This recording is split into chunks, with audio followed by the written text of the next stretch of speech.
রাব্বুল আলামিন আমাদেরকে পাঠিয়েছেন আল্লাহর জমিনে আল্লাহর খেলাফার জন্য। আমরা প্রত্যেকেই যার যার জায়গা থেকে খলিফা, যাকে যতটুকু আল্লাহ নির্বাচন করেছেন সে ততটুকু পাবে, এটা আমাদের হাতে নাই।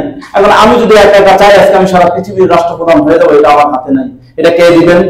আল্লাহ তাআলা দিবেন। আল্লাহ আমাকে ক্ষমতা দিয়েছে আল মদিনা মসজিদে এতটুকু আমার খেলাফা, আল্লাহ যদি চান আমাকে ওখানে নিয়ে যাবেন তাহলে তখন আমার ওই দায়িত্ব আসবে। কিন্তু প্রত্যেকে যার যার জায়গায় তার দায়িত্ব আছে, তার যার যার জায়গায় দায়িত্ব আছে। আমার দায়িত্ব এই পর্যন্ত, আল মদিনা মসজিদ পর্যন্ত, এখানেও আমাকে আমার খেলাফার দায়িত্ব পালন করতে হবে। এখানে যদি এই দায়িত্ব পালনের মধ্যে কোনো ধরনের আমি কমতি করি তাহলে আল্লাহ মাফ করুন, আমিও জালেম হিসেবে গণ্য হব। আপনি মুসলিম হিসাবে আপনার একটা দায়িত্ব আছে, আল্লাহর দায়িত্ব আছে, সেই দায়িত্ব পালন যদি আপনি কমতি করেন তাহলে আপনি আল্লাহর কাছে জালেম হিসেবে গণ্য হবেন। আল্লাহ তাআলা আমাদের সবাইকে জালেম হওয়া থেকে হেফাজত করেন। আমিন। কথা অনেক, তো আজকের এই পরিসমাপ্তি আমরা এভাবে করি যে আল্লাহর দ্বীন দিয়েছেন পৃথিবীতে স্বাধীনতা প্রতিষ্ঠার জন্য, জুলুম থেকে বেঁচে ইনসাফকে প্রতিষ্ঠা করার জন্য। পৃথিবীর বাঁকে বাঁকে, ইতিহাসের বাঁকে বাঁকে, পৃথিবীর পরতে পরতে আজকে জুলুম ছেয়ে গিয়েছে। নারী পুরুষ আবার বনিতা মজলুম এবং নির্যাতিত হচ্ছে। এই জুলুম থেকে বাঁচার জন্য, ইনসাফকে প্রতিষ্ঠা করার জন্য আমাকে আপনাকে এগিয়ে আসতে হবে। আল্লাহ তাআলা তৌফিক দান করুন। আমিন। নাসরুম মিনাল্লাহ ওয়া ফাতহুন করিব ওয়া বাশশিরিল মুমিনিন ওয়া আখিরু দাওয়ানা আলহামদুলিল্লাহি নাহমাদুহু ওয়া নাস্তাঈনুহু ওয়া নাস্তাগফিরুহু ওয়া নু'মিnu বিহি ওয়া নাতাওয়াক্কালু আলাইহি ونعوذ بالله من شرور أنفسنا ومن سيئات أعمالنا من يهده الله فلا مضل له ومن يضلله فلا هادي له وأشهد أن لا إله إلا الله وحده لا شريك له لا ضد له ولا ند له ولا مثل له ولا مثيل له وأشهد أن سيدنا وسندنا ومولانا وأولانا محمدا عبده ورسوله صلى الله تعالى عليه وعلى آله وأصحابه وبارك وسلم تسليما كثيرا كثيرا. أما بعد فأعوذ بالله من الشيطان الرجيم. بسم الله الرحمن الرحيم. لقد كان لكم في رسول الله أسوة حسنة لمن كان يرجو الله واليوم الآخر وذكر الله كثيرا. وقال رسول الله صلى الله تعالى عليه وسلم بعثت لأتمم مكارم الأخلاق أو كما قال عليه الصلاة والسلام. آمنت بالله صدق الله العلي العظيم وصدق رسوله النبي الكريم ونحن على ذلك من الشاهدين والشاكرين والحمد لله رب العالمين. মহান রব্বে করিম মহিয়ান গরিয়ান আল্লাহ সুবহানাহু ওয়া তাআলার অগণিত অসংখ্য শুকরিয়া এবং কৃতজ্ঞতা আদায় করছি, যিনি আমাদেরকে তার এই পবিত্র ঘরে পবিত্র জুমার নামাজ আদায়ের লক্ষ্যে আসার তৌফিক দান করেছেন। হৃদয়ের গহীন থেকে অন্তঃস্থল থেকে শুকর আদায় করছি আলহামদুলিল্লাহ। আল্লাহ রাব্বুল আলামিন আমাদেরকে দুনিয়ায় কেন পাঠালেন? মানুষ দুই ভাবে দুনিয়ায় রয়েছে, একজন হলো মুমিন, একজন হলো কাফের। এক শ্রেণীর মুমিন তারা আল্লাহকে বিশ্বাস করে, আল্লাহর হুকুম মানে, আরেক শ্রেণী আল্লাহকে বিশ্বাস করে না, আল্লাহর হুকুম মানে না। দুই শ্রেণীর আসা এবং যাওয়া, থাকা এবং চলে যাওয়ার মধ্যে তার লক্ষ্য উদ্দেশ্য এবং তার এজেন্ডার মধ্যে পার্থক্য রয়েছে। কোরআনে কারীমের মধ্যে আল্লাহ রাব্বুল আলামিন বলেছেন ফেরেশতাদেরকে, ইন্নী জাইলুন ফিল আরদি খলিফা, আমি পৃথিবীর বুকে একজন খলিফা পাঠাতে চাই। অন্য আয়াতে আল্লাহ তাআলা হযরত আদম আলাইহিস সালামকে লক্ষ্য করে বলেছেন, ইন্নী জাইলুকা লিন-নাসি ইমামা, যে আদম আমি তোমাকে মানুষের ইমাম করে তোমাকে আমি পাঠাচ্ছি।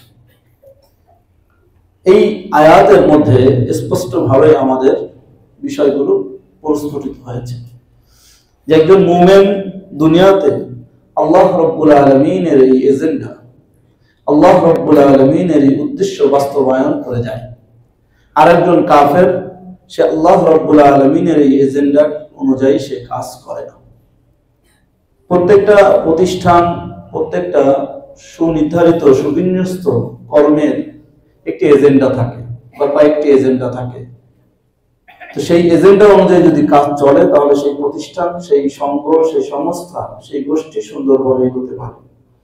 যদি সুনির্ধারিত এজেন্ডা না থাকে অথবা এজেন্ডা আছে তার বাস্তবায়ন না থাকে তাহলে সে অনুযায়ী সে চলতে পারে না। মুমিনের এজেন্ডা হলো ইন্নী জাইলুকা লিন-নাসি ইমামা, ইন্নী জাইলুন ফিল আরদি খলিফা, জমিনে আল্লাহর বুকে, আল্লাহর জমিনে আল্লাহর খেলাফত, আল্লাহর খলিফা আর আল্লাহর ইমাম হিসাবে থাকা। আল্লাহ রাব্বুল আলামিনের খেলাফত কি?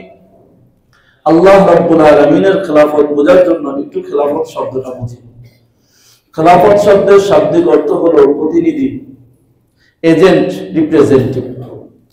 কারো অনুপস্থিতিতে অথবা কারো ক্ষমতা বলে তার কাজ বা দায়িত্বগুলো সম্পাদন করাকে এজেন্ট বলে বা রিপ্রেজেন্টেটিভ।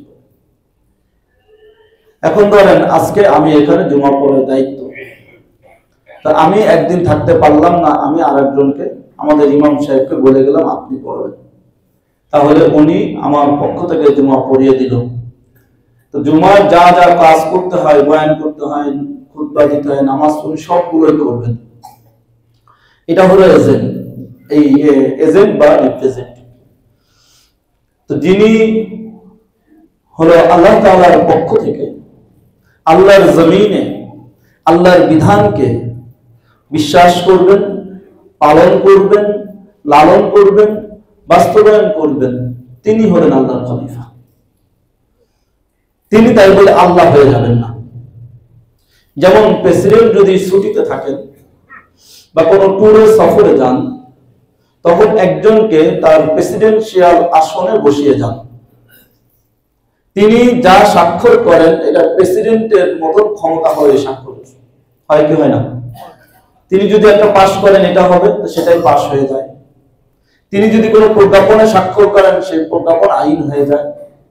এক কথায় প্রেসিডেন্ট স্বাক্ষর করলে যা যা ফল বের হতো, এই প্রেসিডেন্সিয়াল আসনে যাকে বসিয়ে গিয়েছেন তিনিও স্বাক্ষর করলে, সিদ্ধান্ত দিলে তাই তাই ফল হয়।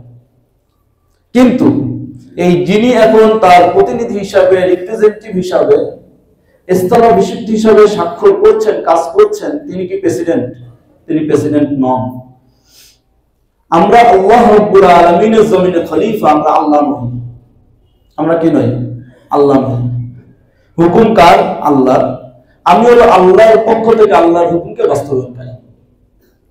তাহলে আদম আলাইহিস সালাম আল্লাহর খলিফা, মানে প্রতিটি বনি আদম আল্লাহর খলিফা। আমি, আপনি, আমরা যে আছি সবাই আল্লাহর খলিফা। কিভাবে আল্লাহর খলিফা? আল্লাহর হুকুম যখন যেটা আছে সেই হুকুমকে সেভাবে তখন বাস্তবায়ন করার ভিত্তিতে আমি হলো আল্লাহর খলিফা। আল্লাহর দেয়া জান, আল্লাহর দেয়া মালকে আল্লাহর হুকুম অনুযায়ী যখন আমি ব্যবহার করব তখন আমি আল্লাহর খলিফা। ঠিক এই মুহূর্তে আমরা আল্লাহ তাআলার খেলাফতের দায়িত্ব পালন করছি। কিভাবে? এই মুহূর্তে আল্লাহর হুকুম ছিল আল্লাহর দেয়া জানকে, আল্লাহর দেয়া মালকে, আল্লাহর দেয়া সময়ে আল্লাহ তাআলার জমিনে আল্লাহর সামনে জুমার মাধ্যমে সিজদা দেওয়া বা বাস্তবায়ন করা। বুঝাতে পারি না এই কথা? তাহলে এখন আল্লাহর যে হুকুমটা ছিল জুমার নামাজ আদায় করা, আল্লাহর জমিনে, আল্লাহর ঘরে, আল্লাহর দেওয়া নিয়ম অনুযায়ী সেইভাবে পালন করাটাই আল্লাহর খেলাফত, পালন করা। আজকের জুমার নামাজ আমরা যখন এখানে আদায় করছি, তার মানে জুমার যে একটা বিধান আল্লাহ কোরআনে দিয়েছেন, সেই জুমার বিধানের খেলাফতের জিম্মাদারি আর দায়িত্ব আমরা আদায় করেছি। আলহামদুলিল্লাহ। বুঝাতে পারছি কথা? আপনি যখন ঘরের গৃহকর্তা, তখন আপনি ঘরে যদি আল্লাহর বিধান অনুযায়ী ঘরকে চালান, সন্তান স্ত্রীদেরকে আল্লাহর বিধানের অনুযায়ী পরিচালনা করেন, তাহলে আপনি আপনার ঘরের মধ্যে আল্লাহর খেলাফতকে পালন করেছেন। আপনি যদি ব্যবসায়ী হন, ব্যবসা কাজের মধ্যে আপনি যদি আল্লাহর হুকুম অনুযায়ী, আল্লাহর বিধান অনুযায়ী ব্যবসাকে পরিচালনা করেন, তাহলে ব্যবসার মধ্যে আপনি আল্লাহর খেলাফতকে পালন করেছেন। আপনি যদি ইমাম হন, ইমামের মধ্যে ইমামের দায়িত্ব পালন যদি আল্লাহর হুকুম অনুযায়ী, বিধান অনুযায়ী পালন করেন, তাহলে আপনি আল্লাহর খেলাফতের দায়িত্ব পালন করেছেন। আপনি যদি রাষ্ট্রের কোনো দায়িত্বে থাকেন, আল্লাহর হুকুম অনুযায়ী যদি সেই রাষ্ট্রকে পরিচালনা করেন, রাষ্ট্রের নিয়ম নীতিকে পরিচালনা করেন, তাহলে আপনি রাষ্ট্রের মধ্যে আল্লাহর খেলাফতকে দায়িত্ব পালন করেছেন। আপনি যদি কোনো সমাজ নেতা হন, আপনি সমাজ আল্লাহর হুকুম অনুযায়ী সমাজকে পরিচালনা করেন, সমাজের মধ্যে আল্লাহর হুকুম অনুযায়ী আপনি বাস্তবায়ন করেন, তাহলে আপনি সমাজের আল্লাহর খেলাফত হিসেবে দায়িত্ব পালন করেছেন। তাহলে আল্লাহ তাআলা সেই এজেন্ডা বাস্তবায়ন হবে। কিন্তু যদি আমি আমার ব্যক্তি জীবনে, পারিবারিক জীবনে, সামাজিক জীবনে, রাষ্ট্রীয় জীবনে, ধর্মীয়, রাজনৈতিক, অর্থনৈতিক সর্ব জায়গায় কোন জায়গায় যদি আমি সেই দায়িত্বকে ব্যত্যয় করি, তার মানে আমি এটা প্রমাণ করছি যে আমি আল্লাহ তাআলার ওই কাজের মধ্যে খেলাফতের দায়িত্ব পালন করি নাই। প্রেসিডেন্ট যখন কাউকে স্থলাভিষিক্ত করে যায় প্রেসিডেন্সিয়ালের, তখন তার যা যা দায়িত্ব দিয়ে দেয় সব দায়িত্ব পালন করতে হয়।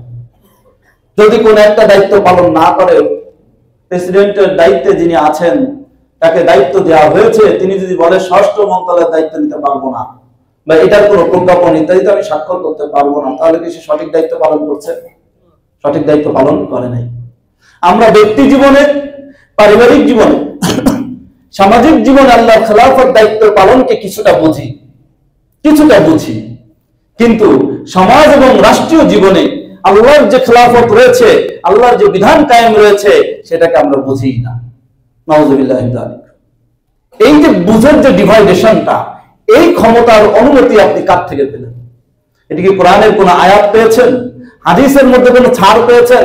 সাহাবায়ে কেরামের কোন আমল পেয়েছেন? পান নাই।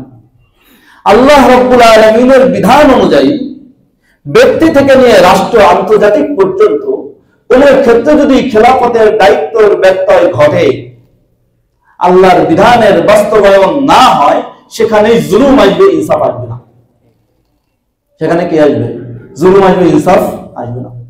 আজকে জুমার দিনে, এখন জুমার নামাজ পড়ার যদি খেলাফতের দায়িত্ব পালন না করি, অর্থাৎ জুমাকে আদায় না করি, জুমার নিয়মে যদি না করি, এটা অন্যায় হবে কি হবে না? বুঝাতে পারি নাই। অন্যায় হবে। কেন অন্যায় হবে? আল্লাহর বিধান, আল্লাহর জমিনে, আল্লাহর সময়, আল্লাহর হুকুম অনুযায়ী বাস্তবায়ন হয়নি। ঠিক তদ্রুপ চোর চুরি করলে তার হাত কাটতে হবে, টাকা পাচার করলে তাকে শুলে চালাতে হবে, জিনা করলে তাকে দৌড়ে মারতে হবে, কাউকে হত্যা করলে তাকে মৃত্যুদণ্ড দিতে হবে, কিসাস দিতে হবে। এই হুকুমকে যদি বাস্তবায়ন না করে, এটা জুলুম এবং অন্যায় হবে। আল্লাহর জমিনে আল্লাহর বিধান যদি বাস্তবায়ন না থাকে, সেটার নাম জুলুম। এই জুলুম যাতে সমাজে প্রতিষ্ঠিত না হয়, যাতে করে ইনসাফ প্রতিষ্ঠিত হয়, মানুষ মানবতাকে খুঁজে পায়, প্রতিটি প্রাণী যাতে তার অধিকারকে খুঁজে পায়, তার অধিকারকে সে বুঝে পায়, এই ন্যায্য অধিকারকে ন্যায্য ব্যক্তির কাছে বুঝিয়ে দেওয়ার জন্যই আল্লাহ রাব্বুল আলামিন যুগে যুগে আম্বিয়া আলাইহিস সালামকে প্রেরণ করেছেন। আম্বিয়া আলাইহিস সালাতু ওয়াস সালাম যুগে যুগে যখন এসে আল্লাহর পক্ষ থেকে এই খেলাফতের এজেন্ডা, এই দায়িত্বকে, ইনসাফকে প্রতিষ্ঠা করতে গিয়েছেন, জুলুমের বিরুদ্ধে করতে গিয়েছেন, তখনই তারা রোষানল আর জুলুমের শিকারও হয়েছেন কি হয় নাই?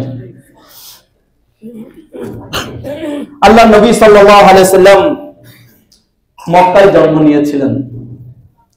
মক্কা ছিল জুলুমের নগরী। চারিদিকে আকাশে বাতাসে জুলুমের, মজলুমের আর্তনাদে ভারী ছিল।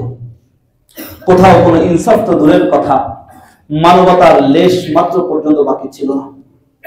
শিশু, বৃদ্ধ, নারী, আবাল, বনিতা, কেউ মানুষ বলে পরিচয় দেওয়ার যোগ্যতা হারিয়ে ফেলেছে। যে জুলুমের ভাষা, নির্যাতনের অকথ্য সে বিবরণ পেশ করার যোগ্য নয়। একেবারে পৃথিবীর জুলুমের যত শেষ সীমা থাকতে পারে, তার একেবারে শেষ পর্যায়ে পৌঁছে গিয়েছিল। নবী সাল্লাল্লাহু আলাইহি সাল্লামের সময় উচ্চ এবং নিম্ন ডিভাইডেশন ছিল, সাদা কালোর ডিভাইডেশন ছিল, আরো অনারবের ডিভাইডেশন ছিল, ছিল সমাজে অর্থবিত্ত এবং নিম্নবিত্তের মাঝে ডিভাইডেশন ছিল, নারী পুরুষের ডিভাইডেশন ছিল, বড় ছোট ডিভাইডেশন ছিল, অধিকার প্রতিষ্ঠাকারীদের, সাম্রাজ্যবাদীদের এবং প্রজাদের মধ্যে ডিভাইডেশন, ইত্যাদি ইত্যাদি। খালি ডিভাইডেশন আর ডিভাইডেশনই ছিল। মানুষে কোনো ধরনের অধিকার এবং কোনো ধরনের ন্যায়সঙ্গত বেঁচে থাকার কোনো সুবাতাস সেখানে বাকি ছিল না। মানুষের উপর মানুষের ছিল প্রভুত্ব, কর্তৃত্ব। কেমন যেন কিছু মানুষ সমাজের প্রভু সেজে বসেছিল। প্রভুর মতন তারা নিজেদের রুলস আর রেগুলেশন, নিজেদের আইন আর কর্তৃত্বকে প্রতিষ্ঠা করে মানুষকে জুলুম আর অত্যাচারের দোষারোপে পিষ্ট করে রেখেছে।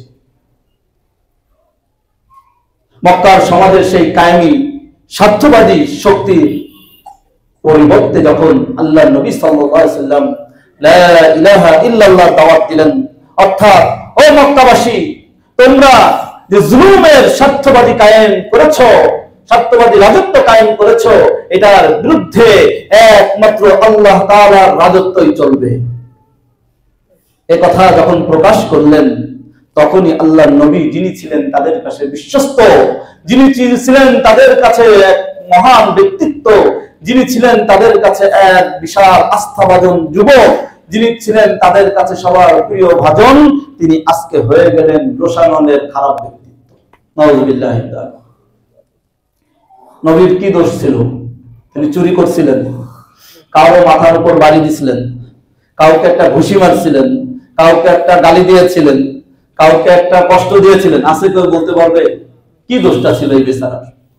এই বেচারার দোষটা একটাই ছিল যে তারা যে তাদের স্বার্থবাদী রাজত্ব কায়েম করেছিল মক্কা নগরীতে, জুলুমের রোষানল অত্যাচারে নিপুষ্ট করেছিল মানবতাকে, সেই মানবতাকে উদ্ধার করার জন্য, জুলুমের অন্ধকার থেকে ইনসাফের আলোতে আনার জন্য লা ইলাহা ইল্লাল্লাহর ঘোষণা দিয়েছিলেন। তার কারণে তিনি পড়ে গিয়েছিলেন রোষানলে। ভালো মানুষটা হয়ে গিয়েছিল খারাপ। আর কি দোষ ছিল তার? যখন আল্লাহর ইনসাফ থাকে না, জুলুম কায়েমি স্বার্থবাদীর রাজত্ব কায়েম হয়, তখন মানুষ মানবতা তো পায় না, তার স্বাধীনতা পর্যন্ত তার থাকে না। এই সমস্ত কায়েমি স্বার্থবাদীরা তারা তাদের স্বাধীনতা কায়েম করতে যে ইসলাম এবং মুসলিম উম্মার স্বাধীনতাকে সবসময় খর্ব করে এসেছে। আল্লাহর দেয়া স্বাধীনতাকে তারা খর্ব করে এসেছে। তাই নয়, বরং আল্লাহর দেয়া স্বাধীনতাকে তারা জঙ্গিবাদী বলে এবং বিভিন্ন ধরনের বাজে মন্তব্য, শব্দ আউড়িয়ে তারা পিছনে ফেলানোর চেষ্টা চালিয়ে যাচ্ছে। এবং দুঃখজনক হলো, আফসোসের বিষয় হলো, আমাদের তথাকথিত কিছু নামের মুসলমানও সেই শব্দগুলো, তকমাগুলো মুখে নিয়ে আউড়িয়ে বেড়ায় এবং আল্লাহ মাফ করুক বিশ্বাস ও লালন করে। এগুলো জ্বলন্ত এক একটা মুনাফিক। নাউযুবিল্লাহ। আমরা যদি তাকাই মক্কার দিকে, মক্কায় কিসের স্বাধীনতা ছিল? মক্কায় স্বাধীনতা ছিল মূর্তি পূজা, মক্কায় স্বাধীনতা ছিল উলঙ্গ হয়ে তাওয়াফ করা, মক্কায় স্বাধীনতা ছিল মানুষের রক্তকে পিপাসা মেটানো, মক্কায় স্বাধীনতা ছিল নিজের মেয়ে সন্তান জন্ম নিলে জ্যান্ত কবর দেওয়ার, মক্কায় স্বাধীনতা ছিল মানুষকে হানাত দেওয়ার, মক্কায় স্বাধীনতা ছিল মানুষকে যত ধরনের অত্যাচার নির্যাতন করার। মক্কায় খালি স্বাধীনতা ছিল না লা ইলাহা ইল্লাল্লাহ। যদি কোন সমাজে আজকে লা ইলাহা ইল্লাল্লাহ বলার অধিকার না থাকে, যদি কোন সমাজে স্বার্থবাদী কায়েমি রাজত্বের বিরুদ্ধে কথা বলার অধিকার না থাকে, বুঝতে হবে সেটাও আবু জাহেলের মক্কা আর এই বাংলার মক্কার মধ্যে কোনো পার্থক্য নাই। ভালো করে বুঝতে হবে জুলুম কি ইনসাফ কি। জুলুম কি ইনসাফ কি? আল্লাহর দেয়া জমিনে আল্লাহর শরীর ব্যবহার করে, আল্লাহর নাজ নেয়ামত ভোগ করে, আল্লাহর বিধান মানবো তো না, মানবো না, বাস্তবায়ন করতে দিব না, যারা করতে চাবে বলতে চাবে তাদেরকে জঙ্গিবাদ আর সন্ত্রাসী ট্যাগ লাগিব, এত বড় জুলুমের সাহস দুষ্পর্দা কে তোমাকে দিয়েছে? বুঝেন নাই কথা? আপনি বিশ্বের পৃথিবীর ইতিহাসে দেখুন, যারা কায়েমি স্বার্থবাদী রাজত্বের বিরুদ্ধে কথা বলছে, লা ইলাহা ইল্লাল্লাহর পতাকা উড্ডীন করতে চায়, কোরআনের বাণীকে সমাজে প্রতিষ্ঠিত করতে চায়, আল্লাহর নবীর সুন্নাহকে প্রতিষ্ঠিত করতে চায়, সাহাবাদের আদর্শকে প্রতিষ্ঠা করতে চায়, তাদেরকে জঙ্গি আর সন্ত্রাসী বলা হচ্ছে। আর যারা এগুলোর বিপরীতে জুলুম আর রাজত্ব কায়েম করছে তাদেরকে স্বাধীনতাবাদী, তাদেরকে রক্ষা কবচ বলা হচ্ছে। 53 বছরের সিরিয়ার দিকে তাকিয়ে দেখুন বাশার আল আসাদ তার বাপ সহ কিভাবে জুলুম আর নির্যাতনের স্টিম রোলার চালিয়েছে। পৃথিবীর ইতিহাসের কাছে লজ্জাজনক একটি ইতিহাসের সমাপ্তি ঘটেছে।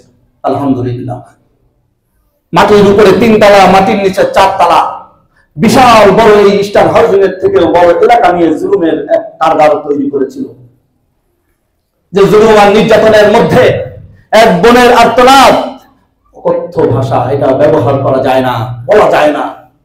19 বছর বয়সের একটি তাজা যুবতীকে আটকে রেখেছে দীর্ঘ 17টি বছর। বের হয়ে বলছে, আমাকে যে নির্মম, যে নিপীড়ন করা হয়েছে, আজকে আমার সাথে 3-4টি সন্তান দেখছেন, কিন্তু এদের বাবা কারা আমি বলতে পারবো না। নাউযুবিল্লাহি মিন যালিক। আরে মক্কায় তো এমন ঘটে নাই। আজকে মুসলমান বেঁচে আছে সারা পৃথিবীতে। আজকে আর প্রায় 200-250 কোটি মুসলমান বেঁচে থাকতেও সিরিয়ায় আমার বোনের এই অবস্থা হয়েছে। আর একজন না, হাজারো বোনের এমন অবস্থা হয়েছে। প্রায় 1.5 লক্ষ মানুষকে উদ্ধার করা হয়েছে। একজন দুজন নয়, 1.5 লক্ষ মানুষকে আজকে 17 বছর ধরে এরকম জুলুমের কারাগারের মধ্যে রাখা হয়েছে। লা ইলাহা ইল্লাল্লাহর পতাকা নিয়ে এই 1.5 লক্ষ মানুষের মানবতাকে যারা বাঁচালো, তাদেরকে যারা আজকে জঙ্গিবাদ বলবে, ওরাই প্রকৃত জঙ্গি, ওরাই প্রকৃত শত্রু, ওরাই প্রকৃত কাফের, ওরাই প্রকৃত মুনাফিক, ওরাই প্রকৃত আল্লাহর খেলাফতের অস্বীকারী জালেম। কোন দলে আছেন নিজেকে নির্বাচন করেন, এখনো সময় আছে। আপনি কি লা ইলাহা ইল্লাল্লাহর সাথে আছেন না শয়তানের দলে আছেন? ইসলামের স্বাধীনতা আপনাকে দিয়েছে, আপনি লা ইলাহা ইল্লাল্লাহর দলেও থাকতে পারেন, শয়তানের দলেও থাকতে পারেন। জোর করে আপনাকে লা ইলাহা আনা হবে না। এত আল্লাহর খায় নাই, পরে আমাদেরও কাম নাই জোর করে আপনারা জান্নাতে ঢুকাবো। বুঝাতে পেরেছেন? আপনারা জোর করে জান্নাতে ঢুকাতে হবে কেন? আল্লাহ এত বসে নাই যে আমারে আপনারা জোর করে জান্নাতে ঢুকাইব। আল্লাহ ওই বলে দিছে, এটা ডান দিক, এটা বাম দিক। ফাআলহামাহা ফুজুরাহা ওয়া তাকওয়াহা। আল্লাহ বলেন, তোমাদেরকে আমি শয়তানের পথও দেখিয়েছি, তাকওয়ার পথও দেখিয়ে দিয়েছি। যেটা তুমি গ্রহণ করো সেদিকে তুমি যাবা। কিন্তু ভাই ও দোস্ত, অনুরোধ, আল্লাহর রাস্তে নিজের ঈমানকে, নিজের বিশ্বাসকে, নিজের চেতনাকে শুদ্ধ করেন, নিজের চেতনাকে শুদ্ধ করেন, বিশ্বাসকে শুদ্ধ করেন। যদি এই বিশ্বাসকে সঠিক রাখতে না পারেন, লা ইলাহা ইল্লাল্লাহর পতাকা তুলে রাখতে না পারেন, দুনিয়া আখিরাতে লাঞ্ছনা বঞ্চনা শুধু নয়, কবর হাসরে কিন্তু জাহান্নামের কঠিন লেলিহান শাস্তি ছাড়া কোনো কিছু উপায় থাকবে না। এবং সেদিন কোন ধরনের এই বন্ধুরা, ওই নেতারা যাদের পতাকা তলে আপনি দৌড়িয়েছেন, যাদের বিশ্বাস লেনিন কার্ল মার্কসের বিশ্বাসকে আপনি লালন করে দুনিয়ায় চলেছেন, কবরে হাসরে কিন্তু এরা পাশে থাকবে না। নাকি থাকবে? পারলে সাহস থাকলে রাখেন, সাহস থাকলে রাখেন, চলেন। যে আপনাকে তো কার্ল মার্কস কাল কিয়ামতের মাঠে কি করবে? সুপারিশ করবে। নাকি লেনিন করবে? আপনাকে তো কি করবে? গণতন্ত্রের প্রতিষ্ঠাতা কি আব্রাহাম লিঙ্কন করবে। আপনাকে তো ট্রাম্প বুশ বেলিয়াররা আপনার সুপারিশ করবে। যদি সে বিশ্বাস লালন করেন, আখিরাতের প্রতি যদি ন্যূনতম আপনার বিশ্বাস থাকে, তাহলে আপনি তাদের সাথেই যোগ দেন। আপনার সমাজনীতিতে, আপনার অর্থনীতিতে, আপনার রাষ্ট্রনীতিতে আপনি লেনিন আর কার্ল মার্কস আর আব্রাহাম লিঙ্কনকে প্রতিষ্ঠা করেন। আর যদি আপনার বিশ্বাস লালন করেন, না আমার কবরে হাসরে, কবরে নবী সাল্লাল্লাহু আলাইহি ওয়াসাল্লামকে রাসূল বলে স্বীকৃতি দিতে হবে। হাসরে নবীর সুপারিশ ছাড়া কেউ জান্নাতে যেতে পারবে না। নবীর সুপারিশ আমার লাগবে, শহীদদের সুপারিশ আমার লাগবে, উলামায়ে কিরামের সুপারিশ আমার লাগবে, কোরআনের ধৈর্যধারীদের আমার সুপারিশ লাগবে। তাহলে আপনি এদের মত পথে চলবেন। আমরা উদাত্ত আহ্বান জানিয়ে দিলাম। জোর করার কোনো ক্ষমতা আমাদের নাই, আমাদের আল্লাহ তাআলাও এটা অনুমতি দেন নাই। আল্লাহ আমাদের সহিবুল দান করুক, আমিন। মক্কায় মূর্তি পূজার স্বাধীনতা ছিল, স্বাধীনতা ছিল না আল্লাহর দেয়া ঘর বাইতুল্লাহতে সিজদা দেওয়া। আল্লাহর দেয়া ঘরে তারা মূর্তিকে প্রতিষ্ঠিত করেছিল, এই স্বাধীনতাকে তারা স্বাধীনতা বলেছিল। আর মুহাম্মদ সাল্লাল্লাহু আলাইহি ওয়াসাল্লাম যখন লা ইলাহা ইল্লাল্লাহর কথা বললেন, আল্লাহর ঘরকে মূর্তি মুক্ত করতে চাইলেন, তখন মুহাম্মদ জঙ্গি আর টেররিস্ট হয়ে গেল। এখনো আমাদের সমাজে আছে না নাই? মসজিদে রাজনৈতিক কথা বলা যাবে, অমুকের বাপ তমুকের বাপের শ্রাদ্ধ করা যাবে, কিন্তু আল্লাহ আল্লাহ রাসূলের কথা বললে, মুজাহিদিনদের জন্য দোয়া করলে জঙ্গিয়াত তকমা দেওয়া হবে। আছে না নাই? খুব সতর্ক থাকতে হবে, বুঝতে হবে সময় এসেছে কথা বলার। এক জুলুমের অবসান হয়েছে, আর কোন জুলুমকে বাংলার জমিনে প্রতিষ্ঠিত হতে দেওয়া যাবে না।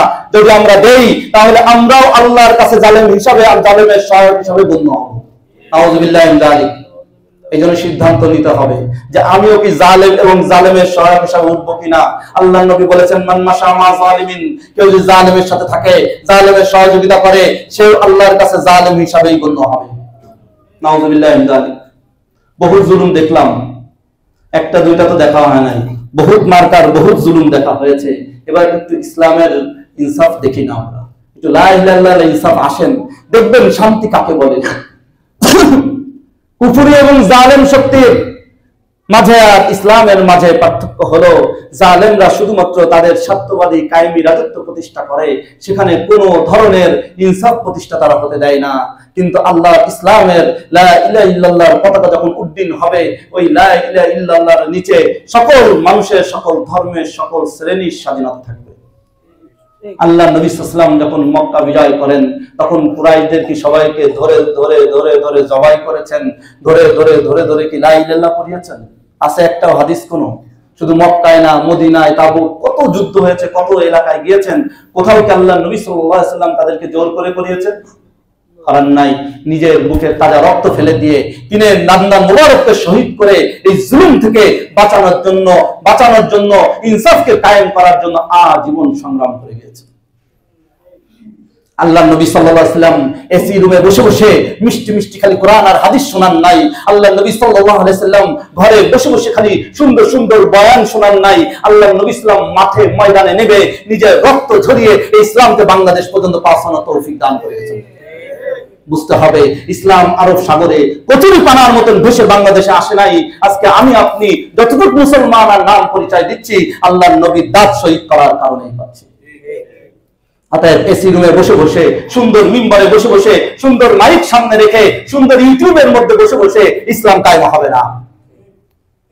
যেরকম জুমার নামাজ ঘরে বসে হয় নাই, আজকে যদি এই মসজিদ থেকে লাইভ নিয়ে ঘরে জুমা পড়েন হবে কি? হবে না।